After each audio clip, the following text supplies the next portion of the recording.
Ma femme et ses sœurs ont décidé de me faire un canular en m'abandonnant dans une station-service à 320 km de chez moi. Débrouille-toi. Ont-elles ricané avant de démarrer en trombe. Je ne suis jamais rentré. 3 ans plus tard, elle m'a retrouvé. 89 appels manqués plus tard. Avant de continuer, n'oubliez pas de vous abonner et dites-nous d'où vous nous regardez dans les commentaires, on lit chacun de vos messages. Débrouille-toi. C'est ce que ma femme, Stéphanie, a crié en faisant vrombir le moteur avant de me laisser planter sur le parking d'une station-service à Billings, dans le Montana, à 320 km de chez moi à Denver. Ses sœurs, Jessica et Vanessa, riaient à gorge déployée sur la banquette arrière, comme si c'était la chose la plus drôle qu'elles aient jamais vue. Je m'appelle John. J'ai 34 ans. Je travaille dans le bâtiment pour North Peak Engineering. Et j'étais marié à Stéphanie depuis 8 ans. Nous étions montés jusqu'ici pour le mariage de sa cousine. C'était censé être une escapade d'un week-end, juste nous 4 dans sa berline, à partager les frais d'essence et d'hôtel. Pendant tout le trajet, quelque chose clochait. Stéphanie n'arrêtait pas d'échanger des regards avec ses sœurs dans le rétroviseur. De petites conversations chuchotaient quand elle pensait que je n'écoutais pas. Quand je demandais ce qui se passait, elle m'adressait ce sourire et disait « Rien, chérie. Juste des trucs de sœur. » J'aurais dû faire confiance à mon instinct. Nous nous étions arrêtés pour faire le plein à 1 heure de Billings. Je suis entré pour prendre un café et aller aux toilettes. Quand je suis ressorti, elles étaient déjà dans la voiture, moteur en marche. Stéphanie a baissé la vitre avec un sourire étrange. « Monte dans la voiture, Stéphanie », ai-je dit en me dirigeant vers la portière passager. « En fait, » a-t-elle dit, « on a discuté, et on pense que tu as besoin d'apprendre à être un peu plus indépendant. » De quoi tu parles? Jessica s'est penchée depuis la banquette arrière. Tu es toujours si collant, John, à suivre Stéphanie partout comme un petit chien perdu. On a pensé que ce serait bien pour toi. Vanessa a renchéri, une petite aventure. Je suis resté là, les clés de voiture à la main. Sauf que ce n'étaient pas des clés de voiture. C'étaient les clés de la maison. Mon pick-up était à Denver, garé dans notre allée. Ce n'est pas drôle, ai-je dit. Quelle que soit cette blague, arrêtez ça. Le sourire de Stéphanie s'est élargi. Ce n'est pas une blague, c'est un canular. Tu es toujours si sérieux, John. Apprends à rire un peu. Débrouille-toi, a-t-elle crié avant d'appuyer sur l'accélérateur. J'ai regardé leur feux arrière disparaître sur l'autoroute 2, debout là, avec mon portefeuille, mon téléphone et la prise de conscience grandissante que ma femme et ses sœurs venaient de m'abandonner au milieu de nulle part. Le vent d'octobre transperçait ma veste, et je pouvais sentir l'odeur de la neige qui approchait. J'ai appelé le téléphone de Stéphanie, directement sur sa messagerie vocale. J'ai appelé le numéro de Jessica. Même chose. Vanessa avait bloqué mon numéro des mois auparavant après une dispute dont je ne me souvenais même plus. C'est là que j'ai su que ce n'était pas un stupide canular qui se terminerait dans 1 heure. C'était tout autre chose. Quelque chose qui me montrait exactement ce que ma femme et ses sœurs pensaient de moi.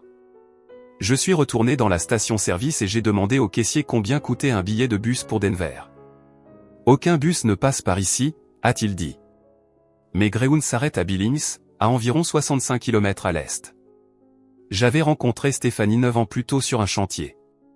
Elle travaillait comme consultante en environnement pour un projet commercial sur lequel mon équipe intervenait. Intelligente, drôle, avec cette façon de me donner l'impression d'être la seule personne dans la pièce quand elle me parlait. Ses sœurs étaient différentes. Jessica avait 2 ans de plus, travaillait dans le marketing pour une boîte de tech, et avait toujours un avis sur tout. Vanessa était la Benjamine, 28 ans, cherchant encore sa voie, mais jamais à court d'insolence. Dès le début, elles m'ont traité comme si je leur volais leur sœur. Des dîners de famille où elles faisaient des blagues d'initiés que je ne pouvais pas suivre. Des vacances où elles réservaient des activités sans me demander si je voulais participer. De petites choses qui, avec le temps, s'accumulaient. Elles sont juste protectrices, disait Stéphanie chaque fois que j'abordais le sujet. Elles finiront par t'apprécier. Mais ça n'est jamais arrivé. Au contraire, c'est devenu pire après notre mariage. Jessica a commencé à faire des commentaires sur le fait que je freinais Stéphanie, l'empêchant de voyager plus, de prendre des risques. Vanessa levait les yeux au ciel chaque fois que je proposais mon aide, que ce soit pour changer un pneu ou réparer quelque chose dans leurs appartements. Tout ne nécessite pas l'intervention d'un homme pour être résolu, disait-elle. J'ai commencé à remarquer d'autres choses aussi. Comment Stéphanie envoyait des SMS constamment quand nous étions ensemble, toujours avec ses sœurs. Comment elle changeait nos plans à la dernière minute parce que Jessica ou Vanessa avaient une crise qui nécessitait une attention immédiate. L'année dernière, Stéphanie a oublié notre anniversaire de mariage parce qu'elle aidait Vanessa à déménager. L'année d'avant, elle a manqué mon dîner d'anniversaire parce que Jessica avait des problèmes avec son petit ami. La famille d'abord, disait-elle toujours. Et je comprenais. Je respectais ça. Mais j'étais censé être de la famille, moi aussi. Les signes avant-coureurs étaient là pendant le trajet vers le Montana. Leur insistance sur le fait que je n'avais pas besoin de prendre mon pick-up parce que nous voyagerions tous ensemble. La façon dont Stéphanie avait réservé la chambre d'hôtel à son seul nom. Les blagues de Jessica sur le fait que je ne faisais jamais rien de spontané. Tu te souviens quand tu étais marrant, avait demandé Vanessa depuis la banquette arrière. Avant de devenir si casanier et ennuyeux. J'en avais ri, mais c'était blessant. Je travaillais 60 heures par semaine pour que nous soyons à l'aise. Je réparais des choses dans la maison, je planifiais les vacances, je me souvenais des dates importantes. Je pensais que c'était ça, être un bon mari. Debout sur ce parking de station-service, regardant le soleil se coucher sur les collines du Montana, j'ai réalisé que je m'étais trompé. Pas sur ce que signifiait être un bon mari, mais sur la personne avec qui j'étais marié. Le caissier m'a laissé utiliser le téléphone fixe de la station pour appeler une compagnie de taxi à Billings. Une course à $60 que je ne pouvais pas vraiment me permettre, mais je devais me rendre à cette gare routière. Le trajet en bus jusqu'à Denver a duré 14 heures. 14 heures assis sur ce siège inconfortable à réfléchir à mon mariage, à la femme que j'avais passé 8 ans à essayer de rendre heureuse. Je n'arrêtais pas de vérifier mon téléphone, m'attendant à un SMS d'excuses, peut-être un appel paniqué quand elle réaliserait qu'elles étaient allées trop loin. Mais rien n'est venu. Vers minuit, quelque part près de Casper, dans le Wyoming, j'ai compris. Le but n'était pas de m'apprendre l'indépendance ou de m'aider à me détendre. Le but était de m'humilier, de me montrer exactement où était ma place dans leur petite sororité. J'ai pensé à toutes les fois où j'avais cédé quand elles voulaient changer nos plans. Toutes les fois où j'avais ravalé mes paroles quand elles faisaient des blagues à mes dépens. Toutes les fois où je m'étais excusé pour des choses qui n'étaient pas de ma faute juste pour maintenir la paix. Le pire, ce n'était pas d'avoir été abandonné. Le pire, c'était de réaliser que c'était probablement quelque chose qu'elles avaient planifié pendant des semaines, peut-être des mois, assises dans l'appartement de Jessica, en concoctant ce plan, en riant de ma naïveté. Quand le bus est arrivé à Denver à 8 heures du matin, j'avais pris ma décision. J'ai pris un taxi pour rentrer, m'attendant à trouver la voiture de Stéphanie dans l'allée, mais elle n'y était pas. La maison était vide, exactement comme nous l'avions laissée vendredi matin. Je me suis assis à la table de la cuisine et j'ai appelé le travail pour me déclarer malade. Puis j'ai fait quelque chose que je n'avais jamais fait auparavant. J'ai commencé à fouiller dans les affaires de Stéphanie. Non pas par jalousie ou suspicion, mais parce que j'avais besoin de comprendre avec qui j'avais été marié. Son ordinateur portable était protégé par un mot de passe, mais elle avait toujours été négligente quant à la fermeture des onglets de son navigateur. J'ai trouvé des conversations de groupe entre elle et ses sœurs remontant à des mois. Des captures d'écran de nos conversations SMS qu'elle avait partagées avec elle, accompagnées d'émojis qui pleurent de rire. Des photos de moi en train de dormir qu'elle leur avait envoyées avec des légendes comme « mort au monde », comme d'habitude, et « zéro conscience de son environnement ». Mais c'est le fil de discussion sur le voyage dans le Montana qui a brisé quelque chose en moi. Jessica l'avait suggéré la première.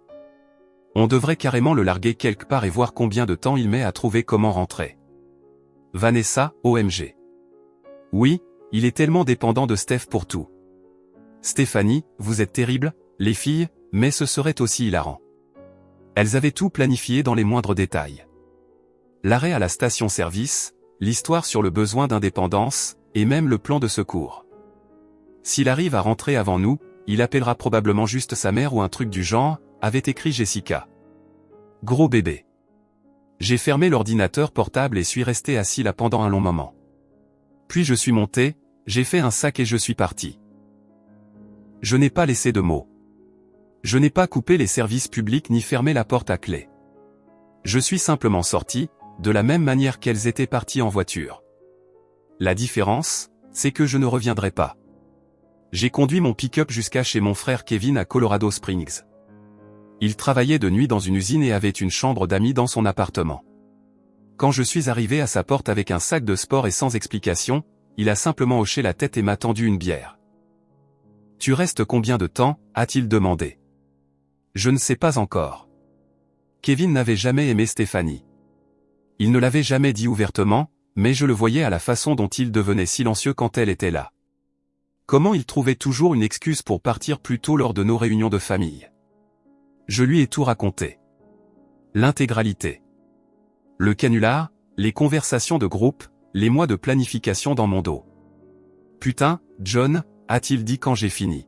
« Tu es mieux sans elle. » Lundi matin, j'ai appelé mon superviseur chez North Peak et j'ai demandé un transfert sur un projet à Colorado Springs. On manquait de personnel sur la rénovation d'un hôpital, et ils avaient besoin de gars expérimentés. Mon patron n'a pas posé de questions, il a juste dit que je pouvais commencer mercredi. Mardi après-midi, mon téléphone a commencé à sonner. Stéphanie était de retour. J'ai laissé l'appel aller sur la messagerie vocale. Puis j'ai écouté le message. « John, où es-tu ? Je rentre à la maison et tu es juste parti.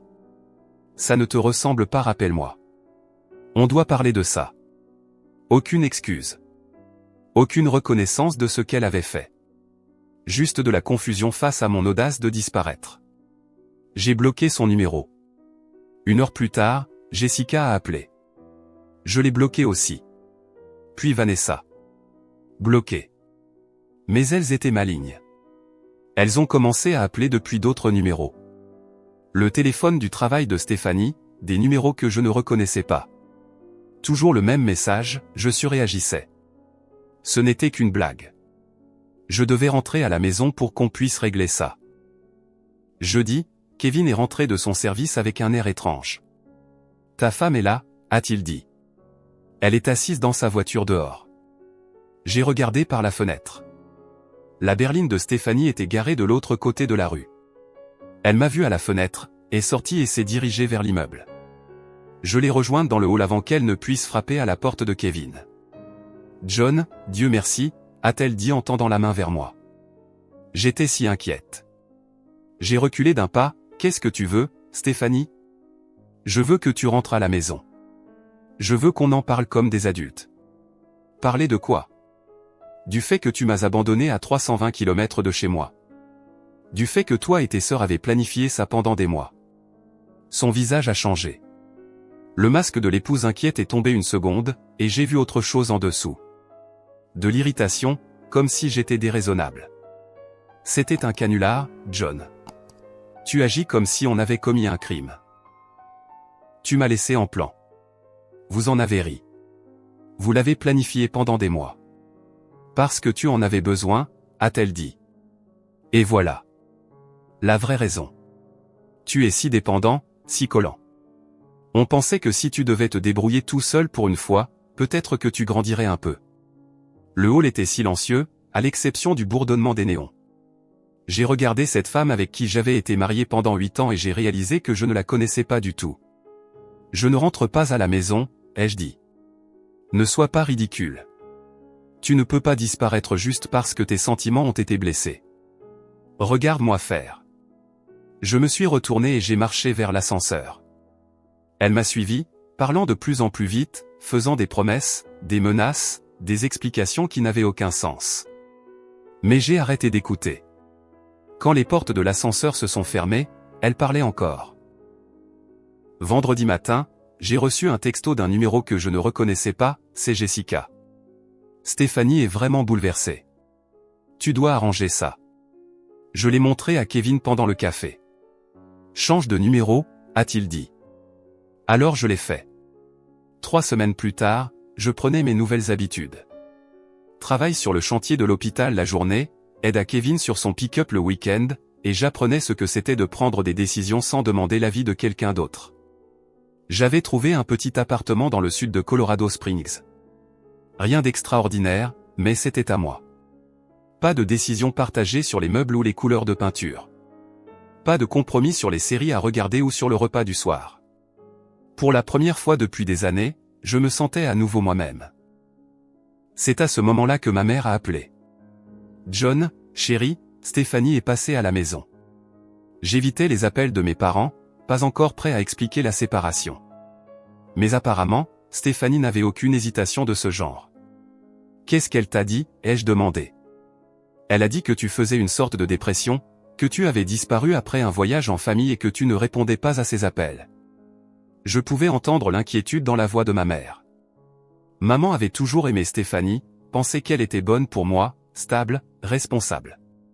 Ce n'est pas une dépression, maman. On a des problèmes. Quel genre de problèmes qui ne peuvent pas être résolus? Je ne voulais pas entrer dans les détails. Je ne voulais pas expliquer les conversations de groupe, la planification, ou les mois de cruauté subtile qui avaient mené à ce moment dans le Montana. Cela aurait semblé mesquin, comme si je surréagissais à une blague. Je t'appellerai plus tard, maman. Je dois réfléchir à certaines choses. Mais après avoir raccroché, j'ai réalisé que Stéphanie continuait son petit jeu, à contrôler le récit, me faisant passer pour l'instable. Celui qui avait abandonné son mariage pour rien. Ce week-end-là, je suis retourné à Denver, non pas à la maison que Stéphanie et moi avions partagée, mais chez mon pote Marcus. Il travaillait aussi dans le bâtiment. Il avait été à mon mariage. J'ai entendu dire que toi et Stéphanie vous étiez séparés, a-t-il dit quand je me suis présenté à sa porte. Désolé, mon pote. Que as-tu entendu? Juste que tu es parti après une dispute. Elle avait l'air vraiment anéantie. Voilà encore. La version des faits de Stéphanie, où j'étais le méchant qui avait surréagi et abandonné sa femme. Marcus m'a offert une bière et nous nous sommes assis sur sa terrasse. Je lui ai raconté la vraie histoire, en entier. C'est tordu, a-t-il dit quand j'ai fini. Pourquoi ferait-elle une chose pareille? Je pense qu'elle voulait que je parte, ai-je dit. Pas définitivement, mais je pense qu'elle aimait avoir le pouvoir de me blesser, de me montrer à quel point je comptais peu. Marcus est resté silencieux un moment. Puis, tu sais ce dont je me souviens à propos de ton mariage? J'ai secoué la tête. Pendant la réception, tu parlais à quelques gars de mon équipe.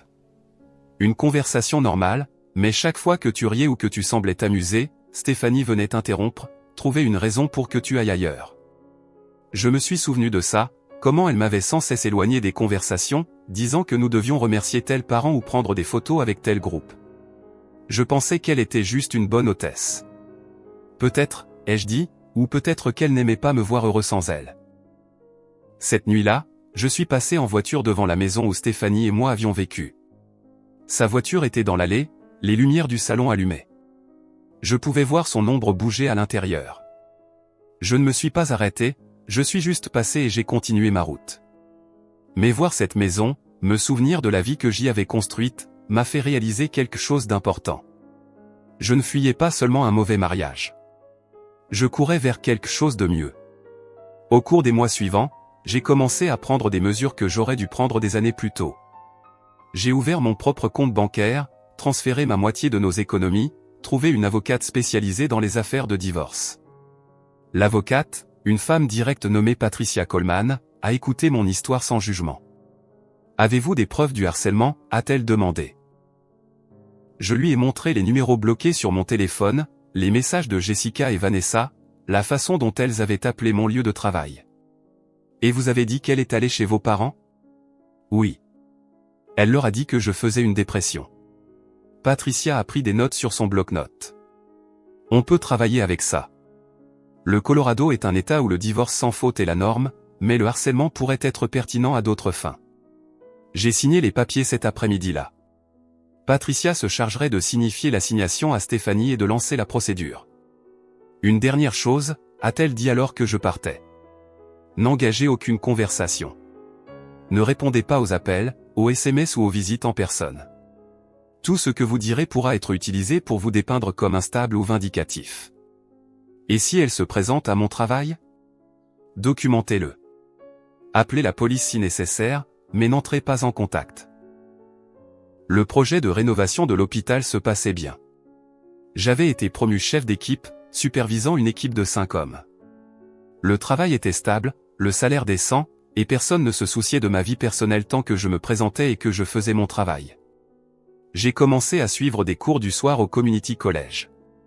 Gestion d'entreprise, quelque chose qui m'avait toujours intéressé mais pour lequel je n'avais jamais eu le temps quand Stéphanie et ses sœurs exigeaient constamment mon attention.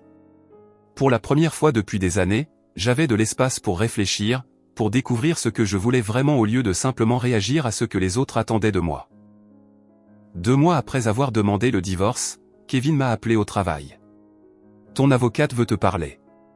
Elle dit que c'est important. J'ai retrouvé Patricia à son bureau cet après-midi-là.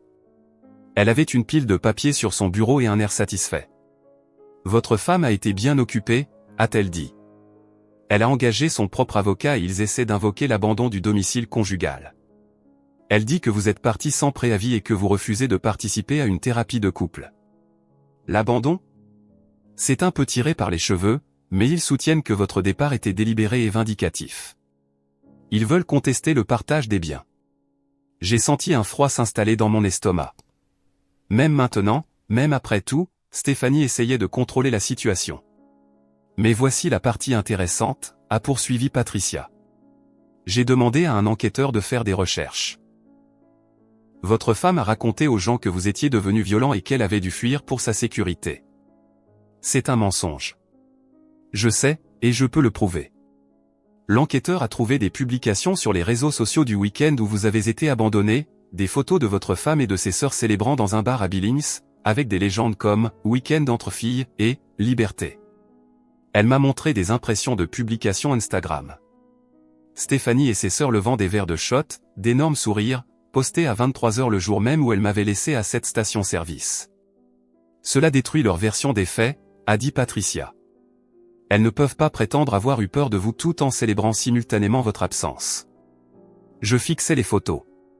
Sur l'une d'elles, Jessica portait ma casquette des Denver Broncos, celle que j'avais laissée dans la voiture en entrant dans la station-service. Il y a plus, a dit Patricia. L'enquêteur a aussi trouvé les messages de la conversation de groupe. Votre femme a été négligente avec ses paramètres de confidentialité. Elle m'a tendu une autre liasse de papier. Des captures d'écran des conversations que j'avais vues sur l'ordinateur de Stéphanie, plus des dizaines d'autres que je n'avais pas trouvées. Des mois de planification, de rire sur mes réactions, de paris sur le temps que je mettrais à rentrer en rampant. Nous déposons notre réponse demain, a dit Patricia. Et puis nous mettrons un terme à tout ça. L'audience de divorce était prévue un mardi matin en mars. Je portais mon plus beau costume, celui dans lequel je m'étais marié 8 ans plus tôt. Stéphanie était assise à l'autre table avec son avocat, un homme tiré à 4 épingles qui avait l'air de facturer à l'heure. Elle avait perdu du poids, semblait fatiguée. Quand nos regards se sont croisés dans la salle d'audience, elle a essayé de sourire comme si nous étions toujours dans la même équipe. Son avocat a commencé, me dépeignant comme un mari instable qui avait abandonné sa femme après un désaccord mineur. Il a dit que j'avais disparu sans préavis, refusé la thérapie et que j'essayais de punir Stéphanie pour un canular inoffensif. Votre honneur, Monsieur John Thompson cherchait clairement une excuse pour quitter son mariage. Il a utilisé une simple mésentente familiale comme justification pour abandonner ses responsabilités. Patricia s'est levée quand ce fut notre tour. Elle était calme, professionnelle, mortelle. Votre honneur, j'aimerais soumettre des preuves qui contredisent les affirmations de la requérante. Elle a tendu au juge la pile de captures d'écran, les publications sur les réseaux sociaux, le harcèlement documenté. Point par point, elle a démonté la version de Stéphanie. Voici des messages textes entre la requérante et ses sœurs, planifiant ce qu'elles appellent un canular des mois à l'avance. Voici des publications sur les réseaux sociaux de la nuit où elles ont abandonné mon client, célébrant leurs actions. Et voici des enregistrements de harcèlement continu après que mon client a demandé à ne plus être contacté. Le juge a examiné les documents en silence. L'avocat de Stéphanie lui chuchotait des choses urgentes, mais je pouvais voir la panique sur son visage. De plus, a poursuivi Patricia, la requérante a répandu de fausses rumeurs sur l'état mental et le caractère de mon client auprès d'amis communs et de membres de la famille. Il s'agit d'un schéma de manipulation et d'abus émotionnels, pas des actions d'une épouse inquiète. Quand le juge a finalement levé les yeux, son expression était neutre, mais ferme. Sur la base des preuves présentées, j'accorde le divorce comme demandé. Les biens seront divisés à parts égales sans pension alimentaire accordée à l'une ou l'autre des parties. La Cour ne trouve aucune preuve d'abandon du domicile conjugal ou d'abus de la part de l'intimé. Stéphanie a essayé de m'approcher dans le couloir du palais de justice, mais Patricia s'est interposée. Aucun contact, a-t-elle dit fermement.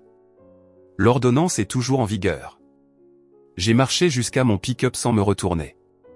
3 ans après cette station-service dans le Montana, c'était enfin fini. Mes cours de gestion d'entreprise ont porté leurs fruits. 6 mois plus tard, j'ai créé ma propre entreprise de BTP, Thomson Contracting. De petits chantiers au début, rénovation de salles de bain, réparation de terrasses.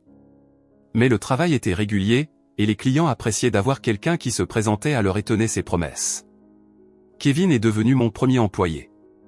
Puis Marcus nous a rejoints quand le mot s'est passé que nous étions des entrepreneurs honnêtes qui ne lésinaient pas sur la qualité. J'ai acheté une petite maison dans l'ouest de Colorado Springs.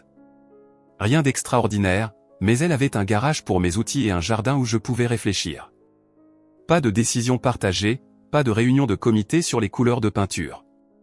Environ 1 an après la finalisation du divorce, j'ai croisé Marcus à la quincaillerie.